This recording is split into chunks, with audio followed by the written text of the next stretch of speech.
So I was trying to locate the source of my inverter problem, and I just want to make sure it wasn't something obvious with the inverter itself, like a wire that fell off or got disconnected. So I had to take it apart to get to the inverter. I'll show that right here.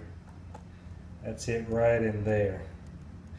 And if you look, it's a 300 watt inverter according to that label. And if you're interested in changing the fuse on your unit, the fuse, now this is the front of the unit. If you'll look, here's the control panel in the front. There's a fuse here. This is a 60 amp. And one on this side as well. And you can see if it's blown or not visibly.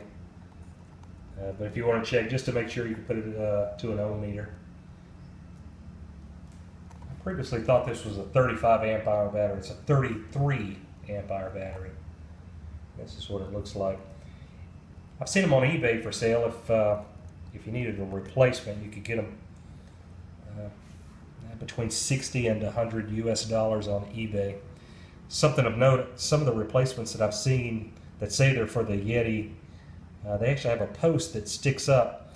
These have the screw-in type connections, so I would be leery of getting one with a post that sticks up because of the clearance that you would need for the top of the case.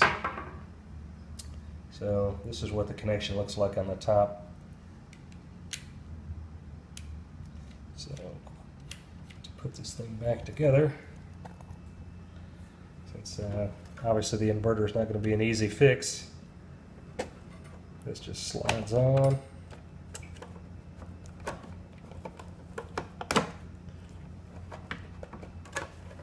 Let's see how that goes.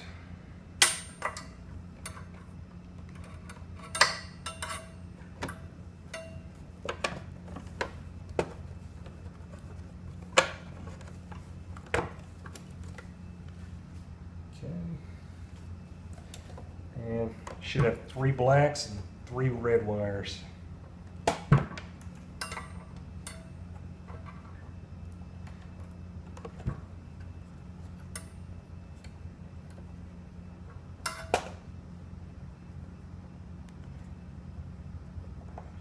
Pull those back. Oh, and something else I noticed of interest. I'm guessing down at the very bottom there's probably a temperature sensor of some type. But it was attached at the bottom with tape, and I attached that before I set the battery down in there. This thing is light as a feather with the battery out, so the weight you're feeling, you pick up a Yeti 400s from this guy right here.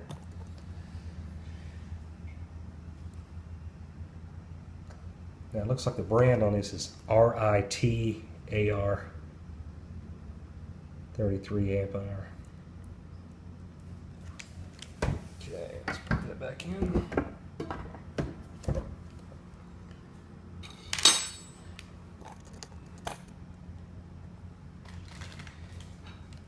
And it's got a hold down bracket.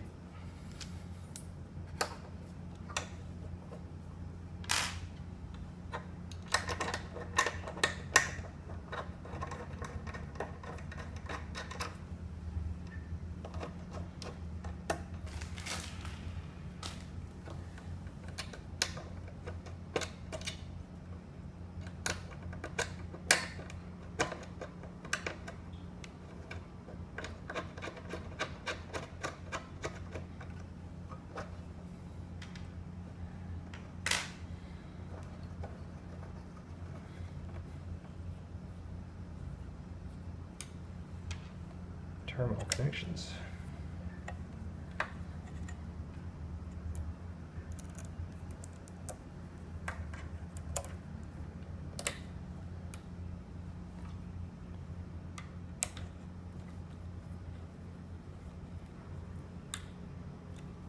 It's a 4mm Allen wrench, by the way.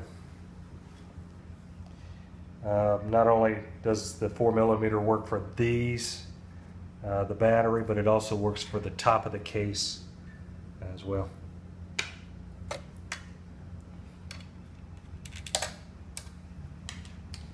So overall, it's a pretty neat little unit. I just happened to get one that the inverter does not work on it.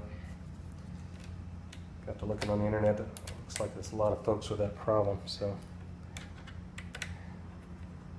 maybe I can contact Gold Zero and just have them send me just the inverter, because this thing will be too expensive to ship back to the United States where I bought it and ship it out again with that battery in it.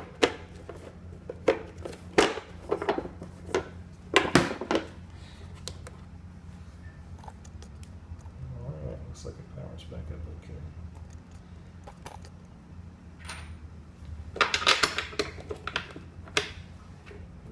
Screws in the top.